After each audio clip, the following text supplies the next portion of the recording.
Thank you, David. Thank you, David. It's a great pleasure to be with you here in this wonderful city. I want to say at the outset before I begin that the research I'm going to talk about has been contributed to by several thousand people. This is all team science, and those people include neuroscientists, engineers, psychologists, many people in the health professions, medical doctors, of course, and many other individuals. So understand that this is not about me, it's about this team. And when you see a report that comes about from this work that's published, which occurs at a pretty rapid rate, it's almost always some younger person that's led this study, and they should be given primary credit for it. I also want to say at the outset that I was allowed by the University of California to contribute to the founding of 2 companies. And one of the things I'm going to do today is talk about what those companies do. It was an attempt by me as a scientist working in the ivory tower to try to translate the benefits of our science into the world. And I'm very thankful for my university to allow me to do that without throwing me out. But you should understand that I benefit from what these companies do. And when I talk about this extension of science into the practical world, I'm contaminated by that. So you should think of this as an issue in which there are potential conflicts of interest. And what we're going to do is begin by talking about brain plasticity itself, the fundamental nature of it. I'm going to try to tell you enough about it so that you appreciate it a little bit more, maybe. I'm going to talk about the fact that it is a scientific and technological revolution. Delivering the goods requires, in a sense, the advance in technology occurring just in time, these 2 great advances. And then I'm going to talk about how we and others have attempted to harness the genie with the goal of enriching human lives, with the goal of changing human performance in the world of work, with the goal of extending lifespans and brain spans so that more often the brain lives as long effectively as a functional organ as a life. I'm going to talk about it as medicine. And finally, I'm going to talk about it in ways that it should contribute to growing cultural vibrancy, which is what we're all interested in. So first of all, the brain is plastic. Not too many years ago, the predominant belief was the brain was like the computer on your desk. It was a hardwired instrument. It was plastic or changed itself when you were a baby or when you were very young, but then it froze its connections, it froze its functionality. By the time you went to school, or maybe shortly thereafter, it was frozen in its performance characteristics. Really the only way it could move from that point forward to the end of life was downhill. It could deteriorate.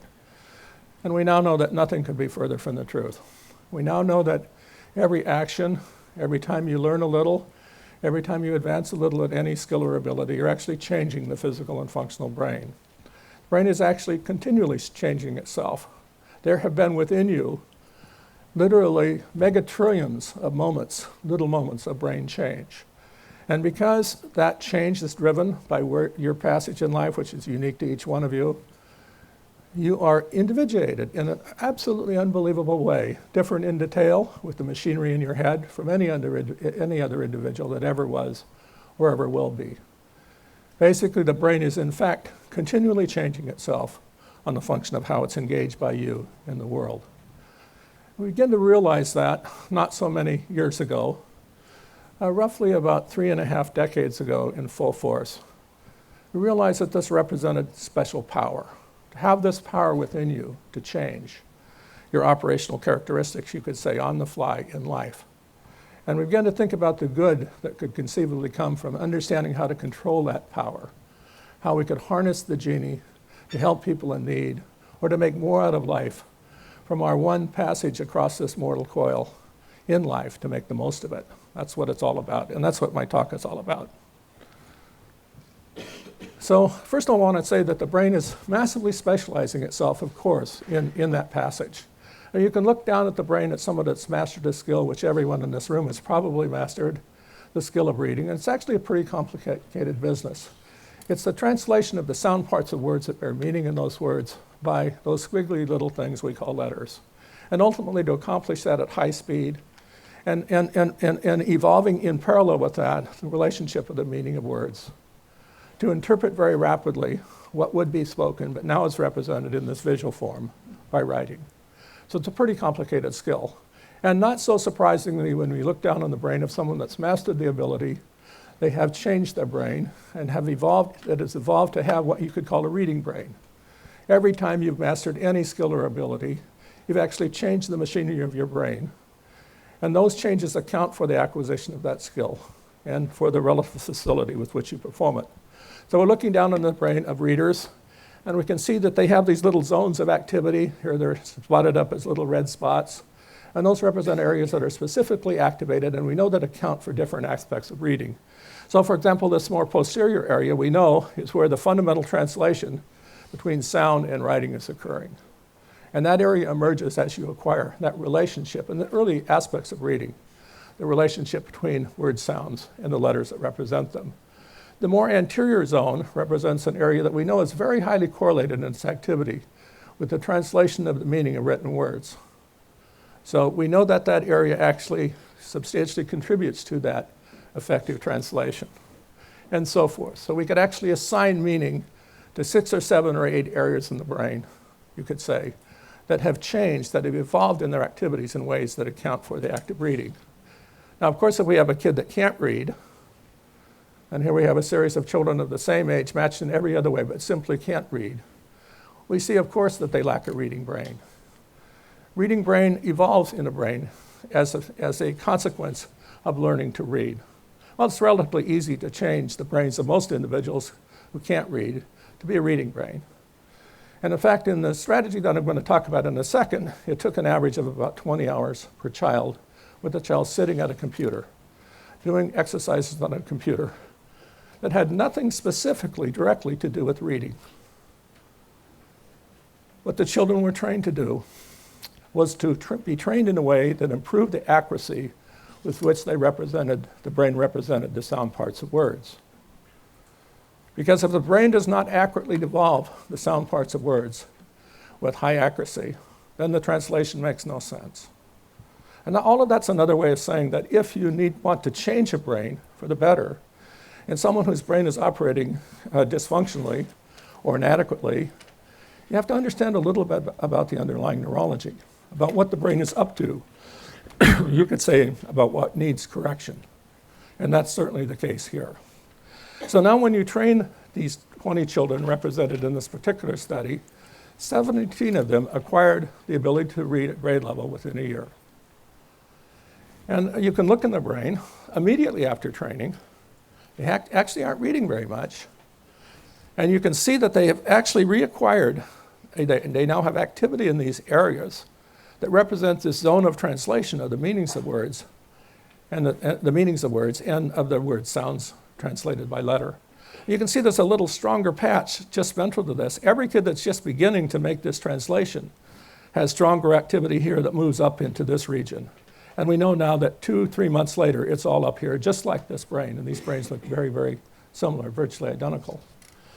Now, 3 children were not effectively trained as readers because their problem was lay in another domain. Problem was fundamentally in visual reconstruction. So there's variability in children that fail at something like reading. We have to understand that. We have to deal with the individual problems that apply to children. But most problems like this are addressable, are correctable by driving the brain to change for the benefit of the child that's impaired. The brain is massively specializing itself. It has in every one of you in a rather bizarre way. And we sit here in the year 2015, spending most of our day doing things that were unimagined 100 years ago. You have a brain that, from the point of view of the average citizen of the world 100 years ago, that is pretty damn bizarre. You're specialized in all kinds of ways that did not apply to the brain, and continually, year by year, decade by decade, you're challenged, every individual is challenged in all kinds of ways to acquire and master new abilities that did not apply to the average citizen 10 or 15 or 20 or 30 years before. Our brains are evolving in their powers across time as we apply, advance the tools of technology to them on a massive scale across human cultures. Some of this is good for us. Some of this is not good for us. I'm going to talk about that a little bit later. Now note that these plastic changes are physical. The brain is actually changing itself physically It's actually rewiring itself. It's remodeling itself in all kinds of physical ways. Its chemistry is different. Its operational characteristics that derive from that chemistry are different. And the changes on the scale of change are actually massive. I'd like to talk about the sort of massive nature of those changes by talking about our investigation of one key aspect of these processes that express neuroplasticity. And that is the fact that neuroplasticity processes are reversible.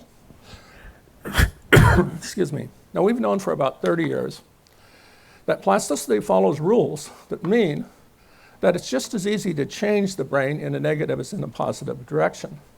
I could take any one of you, and it would take me probably 20, 25, maybe 30 hours. By training, I could destroy your ability to understand what I'm saying. I could also take any one of you, and I would bet my house that I can improve your ability to understand what I'm saying under difficult conditions.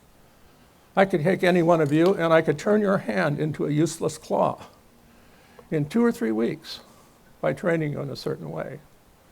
Or I could take any one of you, and I could improve the way that you could derive information from your hand and use your hand, for example, to control a tool in a very significant level in 2 or 3 or 4 weeks.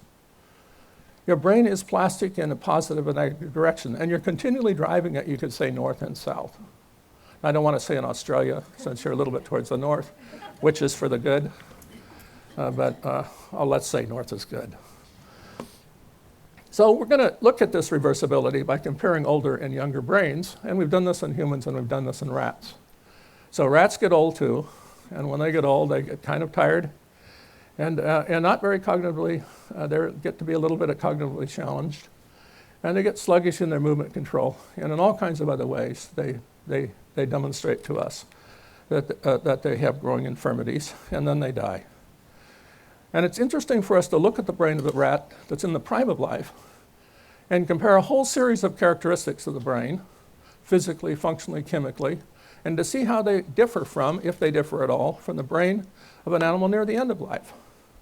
So we looked at about 20 characteristics originally. Since then, we've looked at about 10 more that relate to the operations of the brain and to the control of blood flow into the active regions of the brain.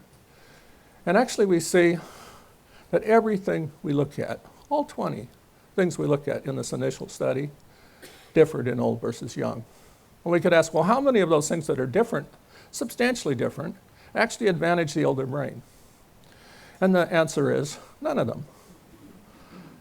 None of them. Younger is better in every condition, in every respect. Younger is faster. Younger is more reliable. Younger is more powerful. Younger is more intact, you could say. In every condition, in every aspect of the brain, I'm going to talk about what a few of these things are in obscure scientific terms in a second, which you'll probably not understand, but what the hell. But we have to have a little bit of hard science here. But younger is always an advantage. And then we ask the simple question, well, how many of these things, when we actually reverse, positively impact by training? And to what extent can they be reversed? And the answer to that question is, by relatively simple forms of training, everything is reversible. Every physical and chemical and functional aspect of the brain of an old animal can be driven in a youthful direction by training.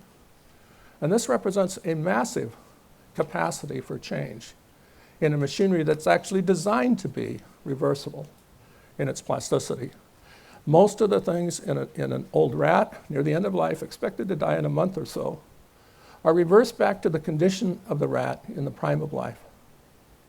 In fact, in some characteristics in which the rat is trained, we actually had to train the young rat to bring it up to the level of performance of the old trained rat. Everything is reversible. Now, I'll just give you a list of some of those things just to really confound you. Why not? First of all, the brain remyelinates. And in the systems that we engage in training, the brain remyelinates. This is the insulation in the wires of the brain, which are deteriorating. And with their deterioration, there are changes in the reliability of operations of systems of the brain and in local function in the brain. Yet it recovers. Looks like the myelination that applies in the brain of a young animal. We see the excitatory, these are the positive and and the negative responses in the brain. These are selectively contributing to response selectivity of the specific actions of the brain. We see the power of these processes recovered. And we see the way they respond in fast time recovered.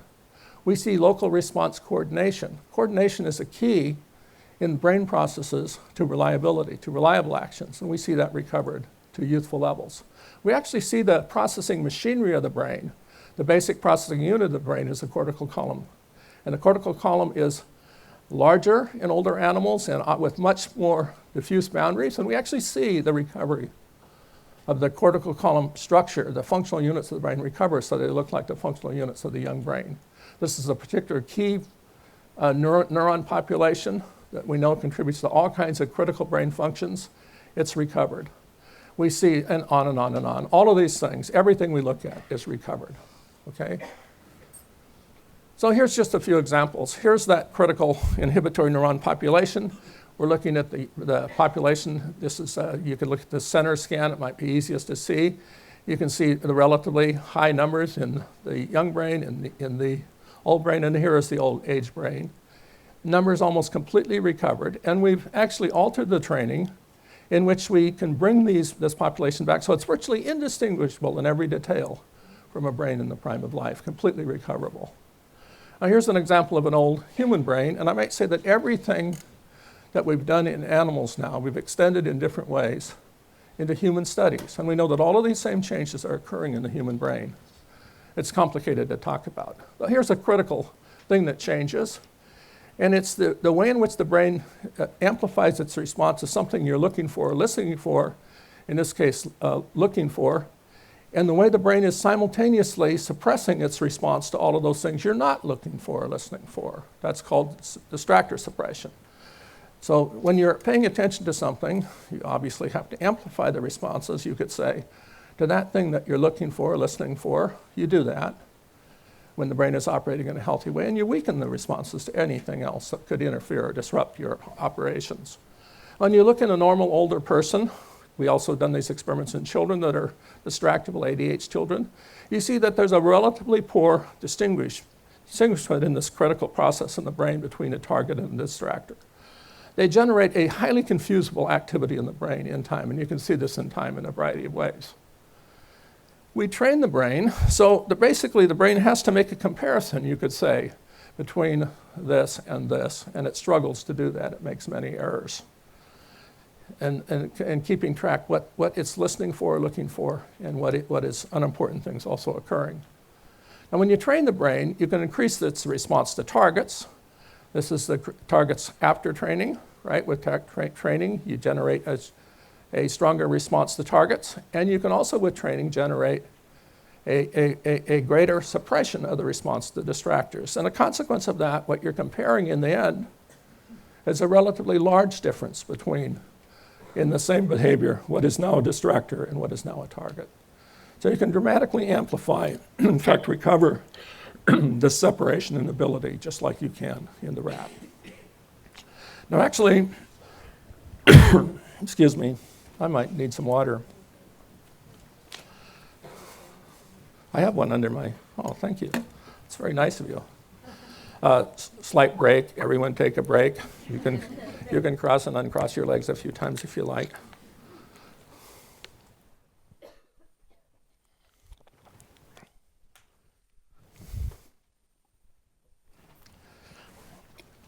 We've actually looked at many behaviors in large numbers of humans, and we've looked at the ability to improve at these behaviors as a function of age. And that's what's seen here. I'm showing you, I could show you 50 of these plots from people that have exercised with brain training programs on computers on the web. So these are citizens that come out of the woodwork on the web, and all we know about them, in this case that we've documented here, we know a lot more about them, all we documented here is their age. And here in each population, they're ranging in ages between 20 and 100. And basically, we've stopped this study when we have statistically valid, equally bent samples in all of these age bins. So here we have equal numbers of people in all of these age bins, and we're looking at them before and after training. Before is in the red, where they're poorer, and you can see the older you are, the poorer you are. It's just what we see in rats. in every one of these behaviors. In the top 4 panels, I could show you again 50 of these. They're all the same. Up is worse. In the bottom 4 panels, down is worse. And now we train them. And then they were all trained in equivalent extent. And you can see that everyone gets better. Doesn't matter if you're young, you get better when you're young. You get better when you're old. And the difference is not so great. You can see in all of these. In some listening exercises and in some other instances, remember faces as an example, you're a little poorer when you're very old. Listening because the hearing deteriorates in older people. But in general, there's not a big difference in performance in gains as a function of age. Now what's shown by the purple bar is the movement of someone at the age of 60 back to the performance level of a 20-year-old.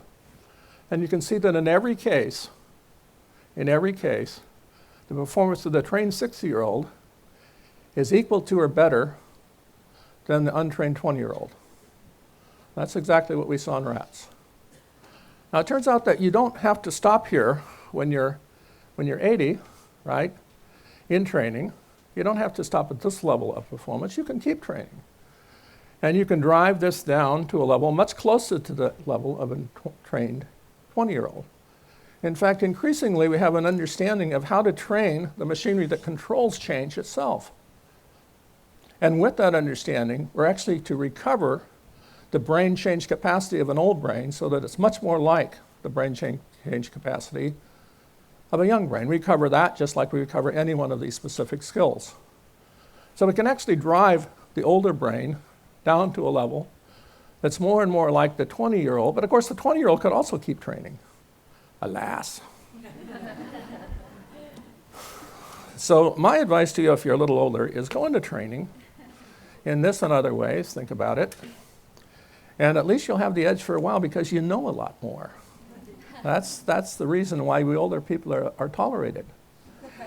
We have the weight of experience what that 20-year-old just doesn't have. So get to it, you're going to have the edge on them for quite a few years until they catch up.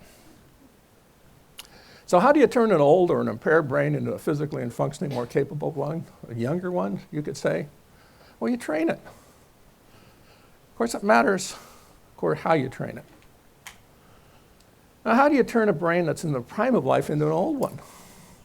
Remember I said plasticity was bidirectional. So can I accelerate the rate at which you age? It's really easy in an animal. All you need to do in an animal is just add noise. And by noise, I mean just create conditions in which you increase the chatter that's occurring in the brain that's contributing to its reliability. Once the process becomes noisier in the brain, what happens is the brain has to adjust its operational characteristics to sustain control. And it does that naturally. The reason it's plastic is because it relaxes its operational characteristics when it struggles. What's really controlling that is getting the answer right. If it reliably gets the answer right, it advances its characteristics. It can go faster and operate with higher fidelity. It advances its machinery. When it starts making more and more errors, it basically relaxes its characteristics. So the evil, in a sense, is noise. When you say, well, where would noise come from? Well, have you been practicing to maintain the accuracy of interpreting what you see or hear or feel in your adult life? Well, most people don't do that instinctively. And we live such an unnatural life, in a sense so removed from the physical realities of it, that we don't do this nearly so strongly, so naturally as the average person did even 100 years ago. So in a sense, we are in a state of sort of social deprivation and not giving ourselves brain food it needs. Now, to cite a simple example, we pave the damn world so that every football can be made without thinking.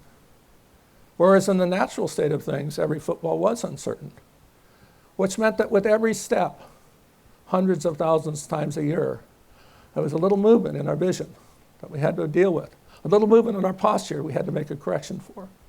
Always the uncertainty that would require substantial correction. And we were exercising the holy hell out of the brain as it relates to interpreting little bits of movement in vision, or little bits of adjustment in our body as it relates to our postural control. We don't do that now. In all kinds of other ways, we allow the noise to grow in our brain. Now, one of the interesting things about this is that reversibility means that to go backward from an old age by training the brain is equivalent to going forward from early childhood to the prime of life. And one of the shocking things we realized as we did these experiments is that the operational characteristics of the brain near the end of life replay the operational characteristics of the brain in the beginning of life, as if the brain has had no experience. It goes backward to the state in which the brain looks very much in its characteristics like the brain of someone that has seen nothing of the world. Interestingly, if you carry it back far enough, in an animal, even an old animal, you can carry the brain back to the critical period, in which the brain again is so plastic that it's susceptible to be changed by meaningless things that are occurring in the life of the old brain. Now, to harness this genie, to bring this plasticity under control and always move it in a good direction, we've tried to create strategies to drive it with high efficiency in a corrective direction. And we accomplish this in our own commercial way. And remember, I'm in the commercial thing now. They can interpret it as this is kind of a commercial. So you can think of me as being sort of ethically contaminated. It's because it's convenient to believe that someone would not do something just for the benefit of other humans. They'd always do it for a damn dollar. Okay, so you can think that of me. Please do. Okay, to try to deliver this into the world. And one of the strategies that we adopt is to make the training adaptive. And that's another way of saying I'm about to lose my voice.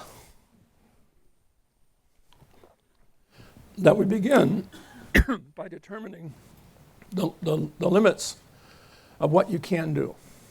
What we know is what the edge of your ability is, so we define that rapidly. And then what we're going to try to do is to ratchet up your ability in what we would regard as a key neurological ability, hour by hour, day by day, by training. So that's our strategy. It's adaptive. That means it always rapidly adjusts to the level of performance where you need help. And it's going to move you forward from that position. Whether you start from a low position or start from a high position, it's going to try to drive you to a higher position from that point. It's individualized in the sense that we can define what your limitations are, of course, and individualize the training to you based upon need. And we do that commonly. We don't have people spend a lot of time training at something that they're very, very, very, very good at. If there's something next to it, you could say that they're very, very, very bad at. It's efficient. We can drive large-scale changes in 5 or 10 or 15 or 20 hours of training. Of course, many things that you might want to address, many problems you might want to address are more complicated. They might take 50 or 100 hours, or you might have to do it for life on some level. So, for example, we're training people that we know if we allow their brains to continue to deteriorate, catastrophe will arise in their life, and they'll have a terrible and premature end of life. So in that case, they have to keep training. They can't stop. They have to maintain the functionality of their brain to a higher level. But it's critical that it be efficient, that big changes occur with a relatively reasonable engagement on a computer or in some way in life. It's targeted because increasingly, when we look at the problems that would apply in any brain, and I talked about the brain of a child that can't read, whether that applies to any human condition that accounts for the struggles that people have. In each case, they have specific distortions in their neurology, you could say, if they have a medical condition, that have to be addressed. So we have to target those distortions. We have to be sensitive to what we need to change on the path to strengthening our recovery. There can be many training components. There often are. So when we train someone like a schizophrenic, for example, where almost everything is wrong, there have to be many dimensions of training to drive correction.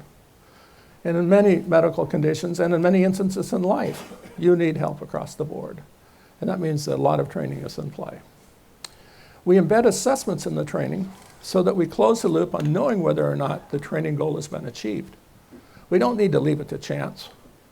The doctor in this case, you can know whether in fact the training has achieved the outcome that you know constitutes a description of recovery or not. So we accomplish that by embedding assessments in the training, commonly by doing this seamlessly so the person doesn't see them as assessment, but just sees them as another exercise in the sequence. We try to evaluate all of these exercises, all of these strategies, by conducting controlled, random assignment, double-blind trials in which we can demonstrate to a high standard of proof that in fact they're effective. And most of the things I'm going to talk about, we've done that or are doing that. We can support a clinician because everything a person does on the internet, if it's a medical issue or a scholastic issue or anything, all of the information of what the kid does or the patient does can be delivered to the cloud on the internet and reflected to the teacher or reflected to the clinician who has a need or right to know. We can apply it with apps, and we apply it with portable devices, of course, and we do this commonly to try to incorporate the training into real life. So if we're trying to train somebody like, for example, let's say an addict, in a sense we want to be a presence with them. We want to be with them in life, assisting them in life with the training that we apply. Commonly they're supported in a program in which cognitive behavioral therapist is also trying to help them in their real life correction of their life. But we're trying to assist them and the therapist in doing that, you could say, by being with them all of the waking hours of their day. And by having the training always available to them. And also by having an emergency release strategy. So that they feel themselves slipping, we have them do something that we think will calm their brain and bring them back to safety. The training is inexpensive. The cost of delivering software on the cloud is approximately $0.01 an hour. All of the therapies that we are applying, that we intend to apply into the future, will be delivered for less than $200, however elaborate. Most of them for a fraction of that. And it's scalable. You know, all of the drugstores to apply this form of training are out there. It's called the internet. So you don't have to build anything to deliver this. All of it is in sense delivered by the internet. I'd just like to show you what one of these training programs at BrainHQ looks like. Just for fun, I could have picked any one of about 130 of them. There's about 30 on BrainHQ commercial site itself. And then many more have been constructed for different clinical populations. This is a typical example. So we're just looking at the front page of one of these programs, the training programs. And at the top, what you see is something that's marking where you are in performance. This person is in this particular task where they're going to see objects. And then they're going to be flashed at them, and then they're going to see them again, a pattern of objects. And what they're going to have to distinguish is what's different in the second pattern in relation to the first. So I want you to pay attention to that. You're going to get a chance to do that in a second. And this is going to track your performance. And what you're trying to do is to get up here somewhere. Because up here somewhere would represent you being within the range of what a normal person could do of your age in the world that's done this before. And what you're really trying to do is to get up to some high level, minute by minute, hour by hour. You're going to see a flash picture. Then you can see another one. Everyone see that picture? You want another chance? Okay, you never don't get two chances in real life. Okay, and then you're going to see another one. Okay, what was different? Okay, which one was different? Well, it was this one. So we could go back and see it, right? Now, of course, as this gets more difficult, there are going to be more coins, more somethings. And they don't necessarily have to be coins. They could be like Australia. They could be sheep. And then it could be harder to see, right? Ultimately, it could be more than one difference, of course. And ultimately, these are going to be flashed by you in briefer and briefer periods. You're going to see them for briefer and briefer times. Because one of the things we're always trying to do is increase brain speed. Now, why would we be trying to always increase brain speed? Well, brain speed, it turns out, variations in brain speed account for about half of the variance in human intelligence. Variations of brain speed reflect the accuracy, the precision with which the brain is actually sampling information in fast time. It relates directly to how well you remember it, how well you can record it, how precisely you can operate on it for any higher function. So no matter what you do, if your brain is struggling at all, we're almost always trying to improve it. Now, we're also trying to obviously improve several other things here. We're trying to train you to look all across the field of vision so that you're drinking it all in. You might not know this, but most older people only see things here. They don't see this anymore. They've been watching screens too long. We want them to see the world again. Nobody wants to live the rest of their life if they're impaired with a small TV. You want the big one. So let's open it up again. And then we're training you to improve the way you're resolving information that you're looking for against the background. That's a critical aspect of your attention control. Now here's another simple task in which you have to look at something in the middle. So you'd be flashed something like a car or truck. This is a very easy distinction, but I can tell you as the game progresses, making these distinctions between these things in the center of gaze are going to be more and more difficult. They're going to be more and more alike. And then you also have to detect where something occurs on the periphery, in this case, this very prominent sign. Well, that's going to get a little harder. Pretty soon you're going to have other things that will distract you so that you actually have to see the specific thing in the periphery that is the sign. And ultimately there can just be a lot of distractors. And then ultimately things can start moving out in vision, so you have to keep track of things everywhere in front of you, always while you also maintain your control of what's here, right? Turns out this is an incredibly valuable exercise for your brain, for reconstructing what's happening across the field of vision. And then ultimately the background's going to get more complex, so you can do this under more difficult circumstances, but there's just a lot of confusable things that are sitting on the perimeter. In a task like this, again, you would be speed challenged. And you're speed challenged because we're trying to drive the resolution power of the brain in its sampling of information from the real world at higher and higher rates. Now, when you do tasks like this, you can set up a training program. This is a way you can set up a training program with a particular schedule. This particular individual is being training himself for 20 minutes a day. I know that he's working on an iPad because he's a friend of mine. He's 54 years old, I think, and he's just at the beginning in these exercises, is just getting started. So he set up a schedule for himself, and every day his exercises will come up. And the exercises are designed to go up on a progression that we know is advantageous for him progressively driving the aspects of his brain power forward. Well, I've somehow fouled up this thing. Oh, there it is. And he can go at any time to see how he's doing.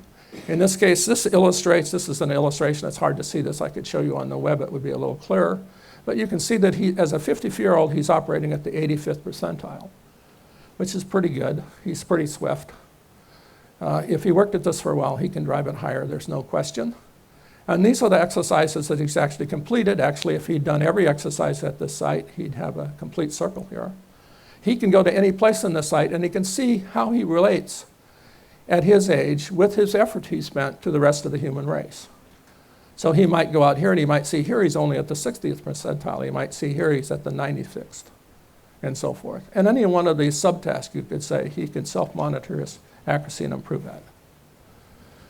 We're applying this science in a rich variety of ways, and not just with this platform. So it gets a little bit complicated to talk about when we get into the technology in an extended way. But our first goal, a main goal, is to try to give a kid, every child, a better start in life, or to make neurological corrections for them if they've had a difficult start in life. So we've trained millions of children that are struggling in school, in life. Most of those children, the great majority of them, are advantaged in their performance academically in school and in life by that training. A lot of these children that we're paying a special attention to now have had a terrible early childhood. And when a kid has a terrible early childhood, they're in for great struggles and troubles. And we need to assume the responsibility for correcting these children as early as we can, for finding them and correcting them. So we're trying to evolve strategies, and there's wonderful work being done here at QET in which people are trying to apply strategies. There's a wonderful group here that's has a program called NeuralSpark that you'll hear about a little bit later. That's an example of somebody trying to address these problems in the world. Now, what happens to a kid that struggles, that misbehaves, that fails at school? If he's a boy in my country, what happens with about 60% of the time is that he ends up in jail. So if you go to school in the US of A and you are not prepared for it, and your brain is wounded because of a lousy early childhood, and you fail at school, and you develop a conduct disorder, you start to misbehave, there's a 60% chance you'll commit a felony before your 30th birthday. So who do you think is in prison?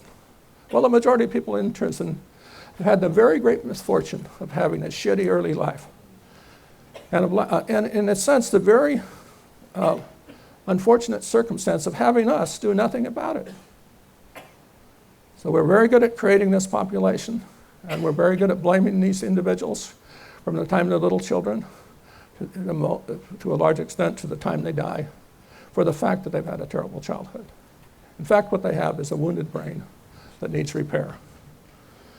We're applying this science in the world of work to improve the quality of work. So we've trained policemen. We've trained all of the policemen in the police force in a large city in North Carolina, for example. And in that city, as a consequence of training, in the following year, training was 20 hours in duration. There were half as many complaints from the citizens about how they were treated by the police.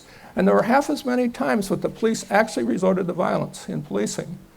And the police had 1/3 as many traffic accidents in their relatively wild and crazy driving and policing. That occurred from 20 hours of training.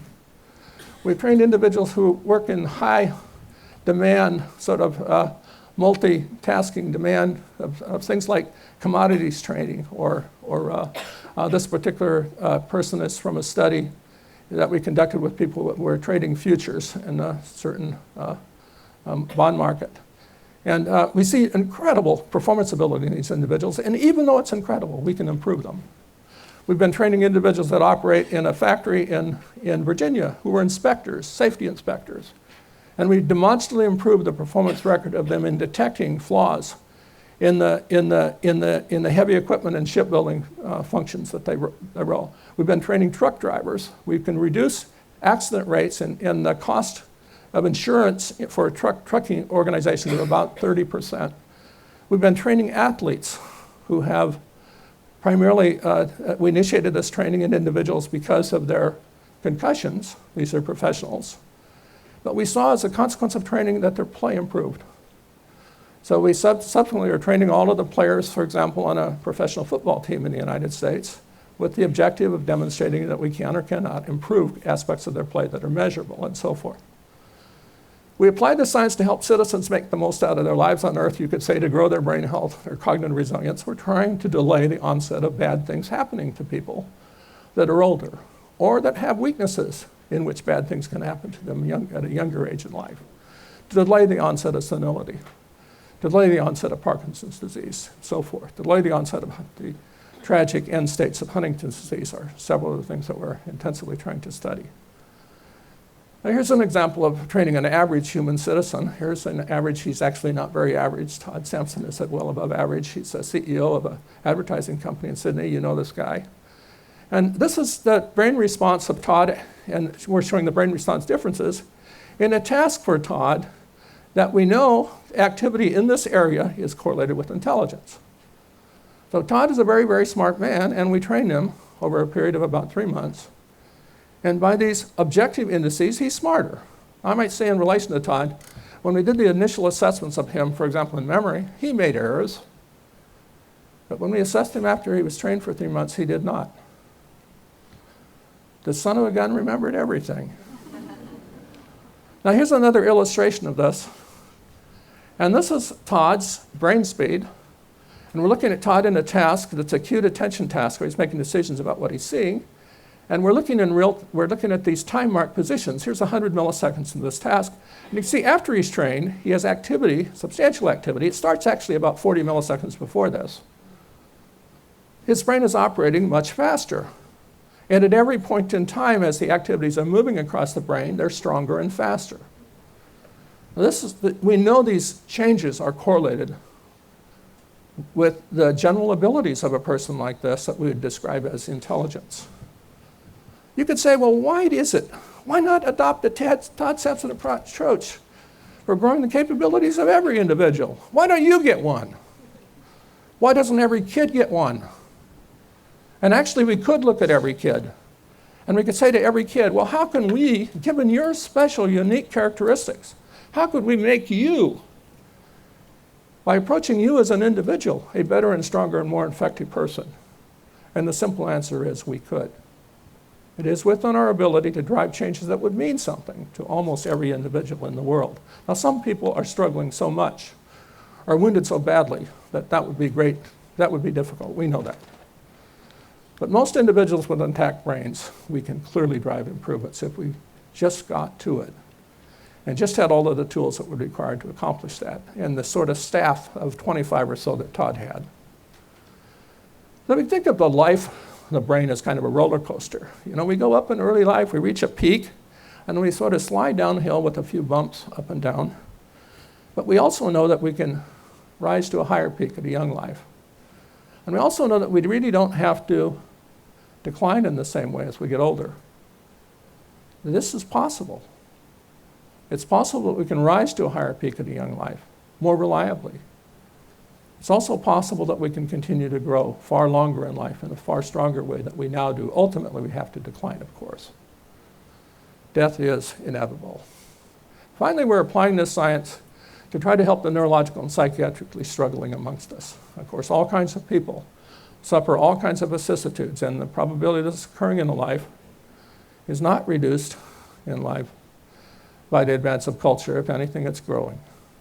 In fact, you could say because the majority of us have a diagnosable mental illness or physical brain problem before we're 60, abnormal is normal.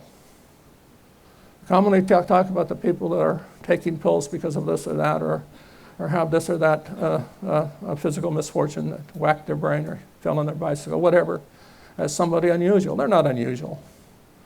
Having a brain problem is a common thing. And we're trying to help them in a variety of ways. We're trying to help people that suffer those whacks of the brain because they happen to be playing rugby or football or hockey or something like that, as a kid or as a professional in their occupation. We're trying to help people that are struggling because they have some, not just we, but other people, are applying this science to help people that have physical problems early in life or later in life or whatever. People that have the class of problems we identify as psychiatric, of course. Or people that have the misfortune to have bad, this is a friend of mine, Temple Grandin, that have the misfortune to have been born with autism. A beautiful example of somebody that made the most of it through intensive retraining. You know, we looked at Temple Grandin 25 years after she was tested by a psychologist at the University of Kansas, and after she lived that 25 years working aggressively to improve herself. We looked in her brain, we looked at her behavior. She wasn't the same person. She had all kinds of neurological abilities that weren't there when she was a 22-year-old woman. Everyone can grow. Everyone can be stronger. Next week, a little bit stronger, and maybe a lot stronger next year. Everyone has the capacity to change their brain to advantage them. It's within all of us in all of these neurological conditions. And here are some of the conditions that we're studying in different ways, that we're trying to bring into the world in different ways, in which we've conducted some level of controlled trials in the schizophrenics or bipolar depression, OCD, PTSD, ADHD, all of these conditions. We think we can impact the brain for the better. It's all about applying technology to counteract culture and technology. So we're actually using technology to, in a sense, try to, in way in the normal life, to help you be stronger even though you're not getting out enough, enjoying smelling the flowers, or being challenged by natural environments, by the tiger or the lion. Instead, you're sitting on your keister, like this, 10, 11 hours a day, using the only movement that really comes into play is moving these little robotic arms out in front of you a little bit and snapping your fingers on a keyboard. And why do people have knee or back problems, or why does their physical control of their body not quite so good as it was before? Or you spend another 6 or 7 or 8 hours a day looking at a screen like this, where the primary interaction of you and the screen is emotional. Of course, you're looking at it, you're interpreting it on some level, that's good. But it's a screen. Everything outside of it is meaningless to you. You put blinders on. You're training your brain so that the only thing that matters to you are the things directly in front of your nose. Pretty soon you don't even see these things out here. That's why older people have all the car wrecks. They don't see the people coming at them from the side. Or you walk in a protected environment where even in the country, the damn sidewalk is paved. Right? So what the hell is that? An environment so controlled so that you can live life without even thinking about things. And in fact, people don't think about things. You know, every day for a long time I've been taking a walk in the morning, and people used to be paying attention to the things around them a lot more than now. Now you can go out in the morning and people are within themselves, not paying attention to anything except things inside. You can go out in the world, and even when things that are amazing right in front of your eyes, you can fail to notice them. You could say that's the modern zombie in us, sleepwalking through life. You know, we're trying to figure out how to live life, and this is another thing technology is contributing, without much of a requirement for a brain. And this is wrong. Your brain is a precious resource. It needs exercise. It needs exercises in life. Maybe it needs special exercise on a computer, but it sure as hell needs exercise in life. Treat it as a precious resource. Understand that it is continuously plastic. Understand that as we understand how to control it and its powers, we're going to transform the qualities of human lives on a massive scale. We can see a path forward. It's really all about transforming education to help the struggling child and to more fully exploit human potential in every child.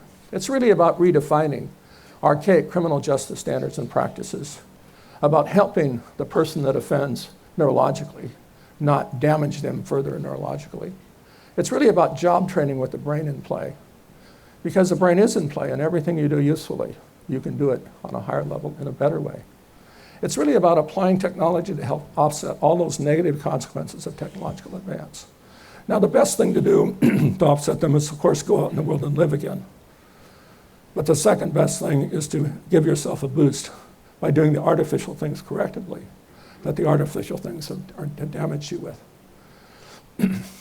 It's really about transforming neurological and psychiatric medicine to develop strategies by which the brain can more effectively change itself and drive itself plastically from its negative position back in a positive direction. It's really about making the most out of every human life. It's really about raising all boats. Boy, just when I get to a dramatic point, could you believe it? By applying strategies that anyone on the planet can use. And that's the miracle of technology and the marriage of technology to the science. It's really about using scalable strategies so we can get it to people that need it, that are affordable. This science and our technological advances now put these prospects for great societal transformation in reach. And I just want to say that I can talk about this as a futurist and talking about it like all of these things are done and we know how to do all of this stuff. It's all bullshit, you know that. This is a work in process, a massive work in process. It has to be done by all of us, by people in all of these domains have to contribute to this. Many people in this room potentially can contribute to this. So we know that in order for these things to happen, for them to come into the world, we need help. And we know for you to exploit it in your own domains, you need help. I just want to say in closing that we're willing to help. Anybody that has a bona fide use or a bona fide population of people to help, we're willing to help. And we need help. We invite your help to accomplish these things, for all of this to happen, for all of us. Thank you very much.